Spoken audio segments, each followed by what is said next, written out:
Assalamualaikum warahmatullahi wabarakatuh. Salam kepastian hukum, kemanfaatan, dan keadilan. Pada kesempatan ini saya akan berbicara tentang hukum material dan hukum formil. Mungkin masih banyak di antara kita yang tidak tahu apa yang dimaksud dengan hukum material dan hukum formil. Nah, saya akan menjelaskan satu persatu apa yang dimaksud dengan hukum material dan hukum formil. Hukum material ialah hukum yang berlaku saat ini atau yang diistilahkan dengan hukum positif. Jadi hukum positif ini misalkan seperti Wetboek van Kolvandel, Kitab Undang-Undang Hukum Dagang, misalkan Wetboek van Strafrecht atau KUHP, atau misalkan BW Burgerlijk Wetboek. Nah, di dalam hukum ini ada namanya sumber hukum. Sumber hukum itu tadi aturan yang berlaku saat ini atau disebut dengan hukum positif. Nah, itu kitab-kitabnya, atau bisa juga yang mencakup dengan undang-undang. Nah, ketika ada orang atau seseorang yang melakukan perbuatan yang melanggar hukum, nah ini tinggal dikaitkan apa yang dilanggar dia. Apakah yang ada di dalam KUHP ataukah yang ada di dalam undang-undang.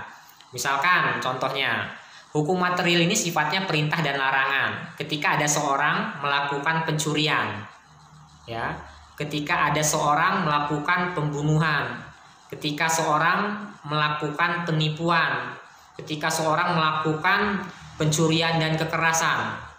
Nah, jadi seorang penegak hukum di sini khususnya polisi harus melihat ini pidana umumkah atau pidana khususkah. Kalau pidana umum ini yang ada di dalam KUHP atau Wetboek van Strafrecht, ya.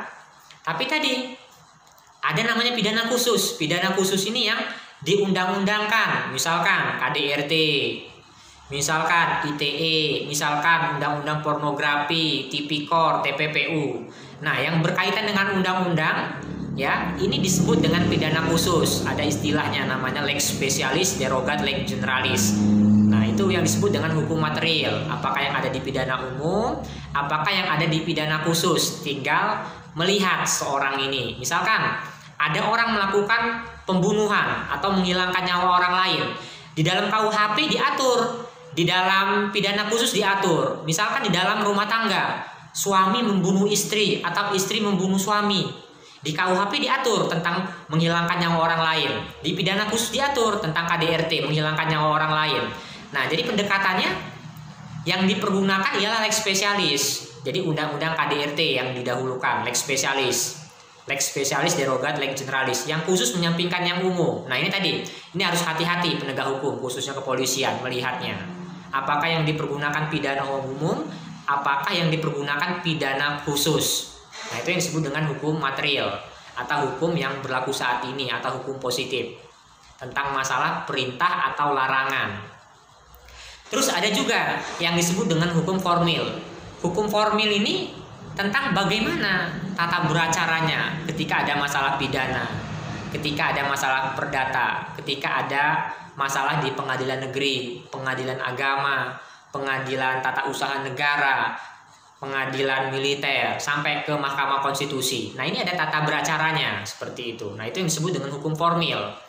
Apalagi sekarang udah ada undang-undang tentang IKOT, ya, penyelesaian perkara, ini pendaftaran administrasinya melalui online. Sekarang itu yang disebut dengan hukum formil, yaitu bagaimana tata beracaranya di dalam peradilan untuk melihat kasus-kasus apakah pidana, perdata, ya, apakah tata usaha negara, militer, sampai ke Mahkamah Konstitusi.